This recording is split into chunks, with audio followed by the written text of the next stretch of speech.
नमस्कार, फिर एक बार आपके सामने मैं हूं मुंबई से रविंद्र जैन। करप्शन के खिलाफ, भ्रष्टाचार के खिलाफ बात करने वाला, सच्चाई के आधार पर।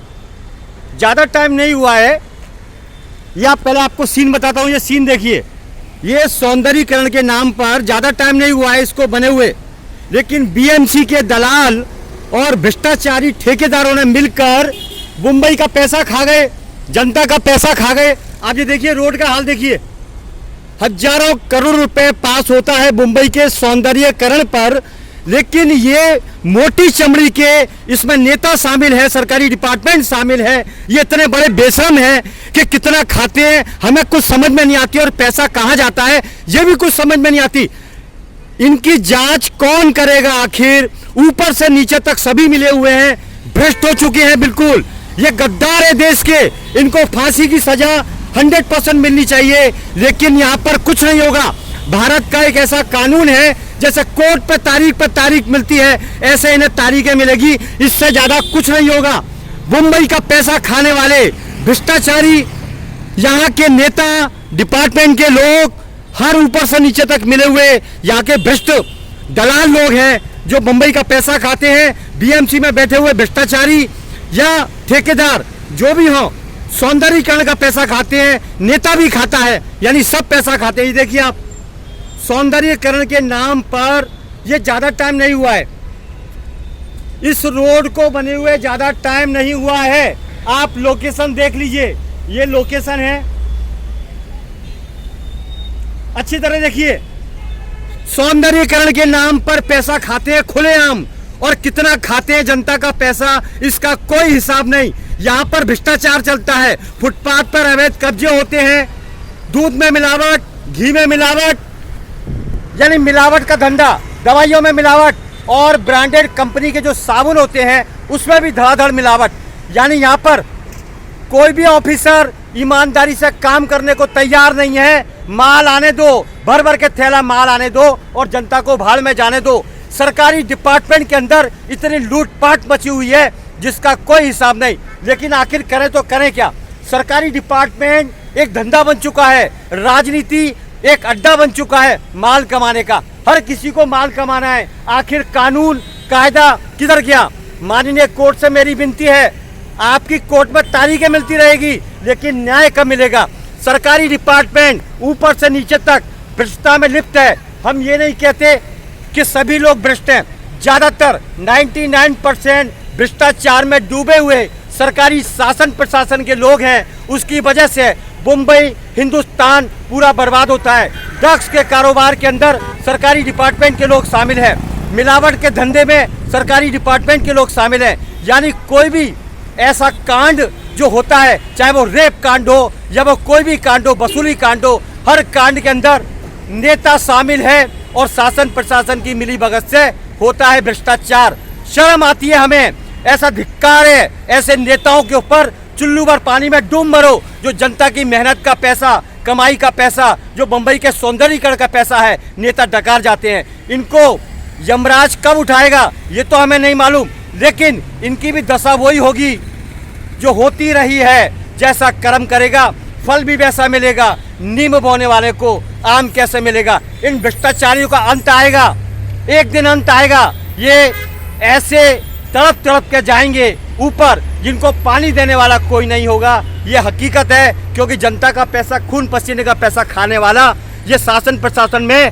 बैठे हुए कितने लोग हैं, लेकिन अभी तक इसका समस्या का समाधान नहीं निकला। आए दिन कुछ ना कुछ तोड़ निकाल लेते हैं। खाना है, फुटपाथ पर कब्जे, मिलावट के धंधे, गैर कानूनी काम, सभी के अंदर नेता शासन प्रशासन की मिलीभगत से होता है बड़े बड़े कांड। वरना मुंबई या हिंदुस्तान, चलो हम तो मुंबई की बात करते हैं, मुंबई में परिंदा भी पर नहीं मार सकता। ये बात समझ कर चलिए।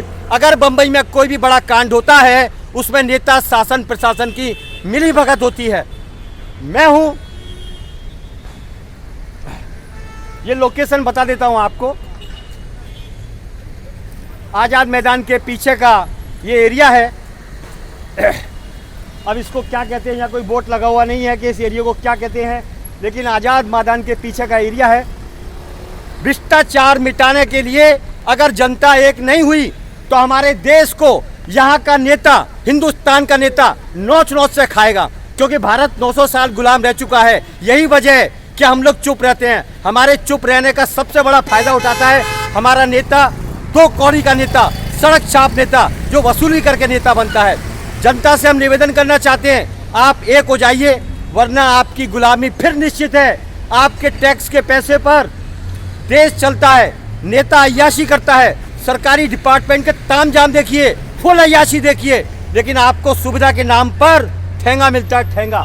मैं आपको फिर बता देना चाहता हूँ, आप पढ़े लिखे होके भी बेकार हो, आप पढ़े लिखे होके भी बेकार हो, आप नेता का कुछ नहीं बिगाड़ सकते। आपका कीमती वोट सोच समझ के दीजिए। मुंबई महाराष्ट्र के अंदर इतना भ्रष्टाचार भरा हुआ है जिसका कोई हिसाब नहीं, कोई खाने की सीमा नहीं।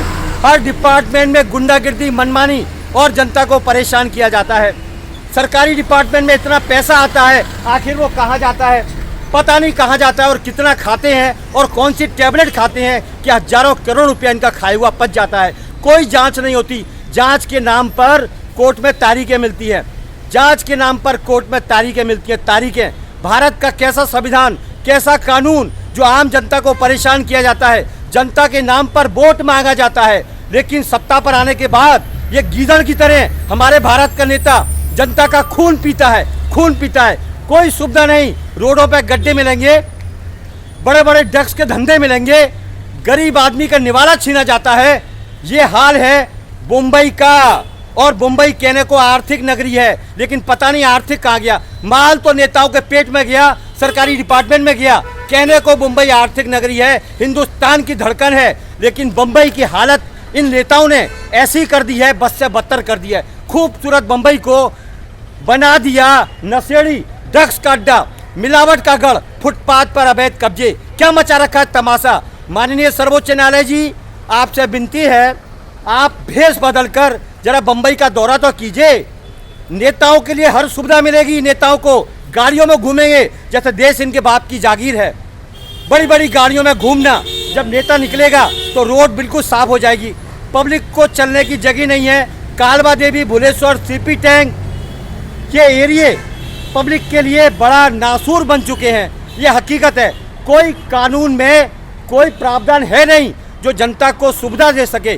किसी भी डिपार्टमेंट में जाइए, वहाँ पर आपको माल देना पड़ेगा, माल। ये निकम्मे हरामखोर, देश के निकम्मे, सरकारी डिपार्टमेंट के ज़्यादातर लोग हरामखोर हैं। सरकार का पैसा खाते हैं और जनता को नोचते हैं, जनता का पैसा मांगते हैं। रिश्वत के बिना कोई भी काम नहीं होता। कैसा मेरा भारत महान, कैसा संविधान और कैसा देश। अगर भारत के संविधान के ऊपर, कानून के ऊपर अगर संज्ञान नहीं लिया गया तो पूरा खत्म कर देगा जी नेता। भारत को, हमारे देश को, हमारी संस्कृति को, हमारे महान भारत की ताकत को, आयुर्वेद की ताकत को, भगवान के भारत को, संतों के भारत को ये नेता फुटपाथ का उठाया गिराया भारत को खत्म कर देगा, बेच देगा। इनके ऊपर सख्त कार्रवाई होनी चाहिए। ऐसे नेताओं के ऊपर कार्रवाई करो जो 5 साल में 500,000 करोड़ रुपए कमाते हैं, लेकिन जांच नहीं होती। जांच के नाम पर तारीख पे तारीख, तारीख पे तारीख। जैसे किसी हॉस्पिटल में जाओ, वहाँ पर टेस्टिंग पे टेस्टिंग, टेस्टिंग पे टेस्टिंग। हर आदमी एक दूसरे को लूटता है। कैसा भारत हो गया है, शर्म आती है हमें। ये भारत छत्रपति शिवाजी महाराज का था, महारानी लक्ष्मीबाई का था, सुभाष चंद्र बोस का था, पर आज किसी में ताकत नहीं है जो उनकी बराबरी करे। नेता तो उनके साथ में बैठ कर फोटो खिंचाते हैं, ये फोटो खिंचाने लायक भी नहीं है। भारत का नेता 99% दलाल हो चुका है, ये कड़वा सच है। हमें बोलने में कोई डर नहीं, हमें मरने का खौफ नहीं, इसलिए बिंदास बोलेंगे और बेबाक बोलेंगे। मरना है एक बार। हम जनता से निवेदन करते हैं, आप एक हो जाइए, अपना कीमती वोट उस नेता को दीजिए जो जमीन पर चलता हो। अय्याश नेता को मत दीजिए। आज का नेता अय्याश है, 99% पड़ा रहता है दारू की बोतल में शाम को होटलों में। यह अय्याश नेता क्या करता है, आके टैक्स का पैसा आपसे लेता है, बदले में आपको क्या देता है, झटके, 440 बोर्ड के झटके। चलिए इतना ही काफ़ी है, मेरी सुपारी दे दी जा सकती है। जनता से विनती है, तैयारी रखिए, इन नेताओं को अब दौड़ाना पड़ेगा। देखिए, भारत में अभी एक ही नेता ठीक है जिसने उत्तर प्रदेश को उत्तम प्रदेश बना दिया, वो है योगी आदित्यनाथ। ईमानदार, ईमानदार योद्धा, एक ऐसा संत जिसने देश की धरोहर को अपनी आत्मा से जोड़ा, वो है ईमानदार। बाकी 99% नेता घर भरो, माल आने दो और जनता को भाड़ में जाने दो। मैं हूं रविंद्र जैन। जय हिंद, नमस्कार।